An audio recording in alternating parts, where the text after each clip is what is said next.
Hey, how's it going? And today I just wanted to do a video on 10 quick tips for building your game in Fortnite or Unreal Editor for Fortnite. The first one is that if I jump into play mode, is that memory does become a very real thing. If you look at the top of the screen there, I'm almost at 100,000. Fortunately, I'm almost done with this game, so I'm okay, but it would be messed up if you don't manage your memory early on and then you find out all of a sudden that, oh, I don't have enough memory to do all the things that I want to do, and then you're going to be running around at the last minute trying to figure out how to do stuff. One thing that you can do to increase your memory is just delete unnecessary things.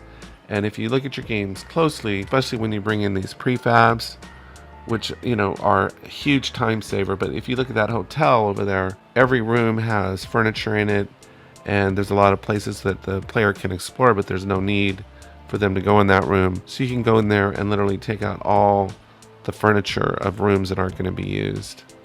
And here, like, we're up on a roof here. This air conditioner is a nice detail and it's fantastic, but do I really need this? Do I really need it? So be aware of your memory and get rid of props that people aren't seeing or aren't going to see or aren't necessary to the game, and focus on managing your memory early on.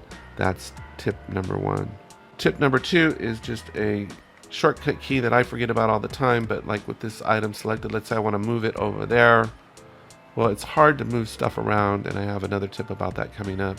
One tip is if you hold shift and left click and drag, you can move the camera at the same time, and this is just a real handy way to make sure you're moving the asset where you want to move it. Tip 3 is that if you're going to, let's say I want to put this air conditioner over on another roof, it's almost easier just to go get the asset over here in the props and then just drag it into place than to try to move that over there. So let's say I wanted to put this air conditioner, it's called roof air conditioner.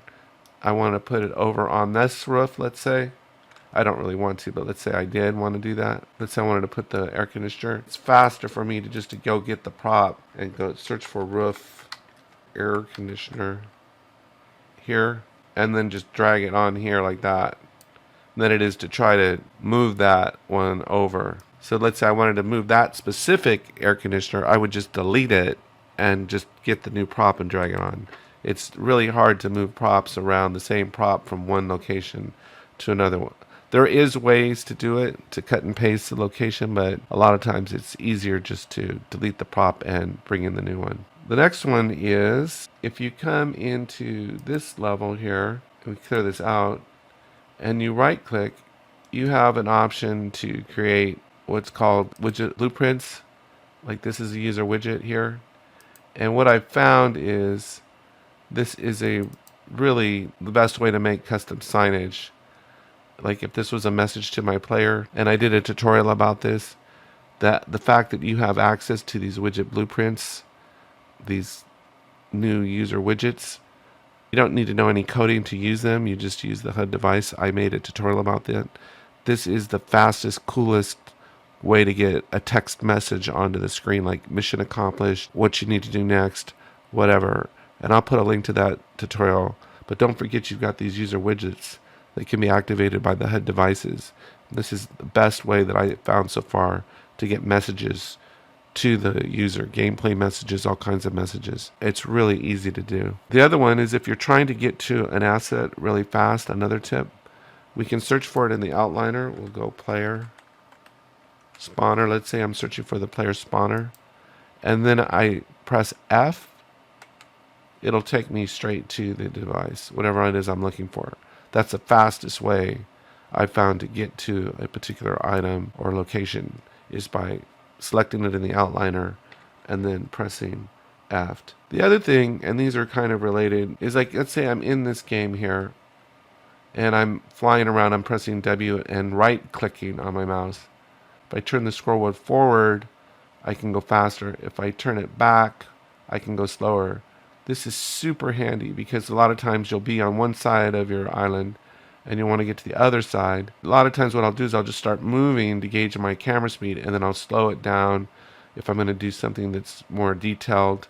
And then if I want to get going, just use your scroll wheel, turn it forward to go fast, turn it backwards. And that's with W and right click, right mouse button. It's super nifty. I use this all the time to get around in the game, is using my scroll wheel to go super slow if I'm doing some sort of detail work. And then if I gotta go and want to go somewhere else, I just turn it forward. So that's real handy. And F in Outliner, the widget can be used. Oh, so like I was talking about the player spawner. So let's say I want to get to it, and I'll go player spawner, and I go F, and now I'm over there. Here it is. You can think of the player spawner basically as a way to initialize almost every device in your game. So I think of the player spawner as event begin play. So for almost every device in your game, you have to make a decision on whether you want it to be visible in the game or not visible in the game. And so, like for locked devices or HUD devices, or in fact on the player spawner itself, you have to make a decision on whether you want it to be viewable or not. So there's all these decisions you have to make. Where is it? Where is it on here? I'm on the player spawner, right? It's on here. Oh, visible in game. So what you can do is think of the player spawner for, like in this game right here, I think there's probably 50 devices that are enabled based off of this player spawner, because I know, hey, what better time to turn things on and turn things off is at the very beginning of the game. That's where you decide, what do I want on when the game starts.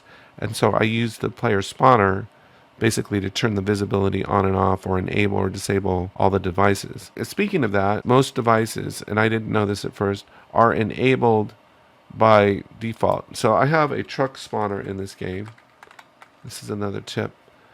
So if I want to get to it, I select in the outliner and hit F, and there it is. It's right out here. This device here doesn't have an enable at game start on it.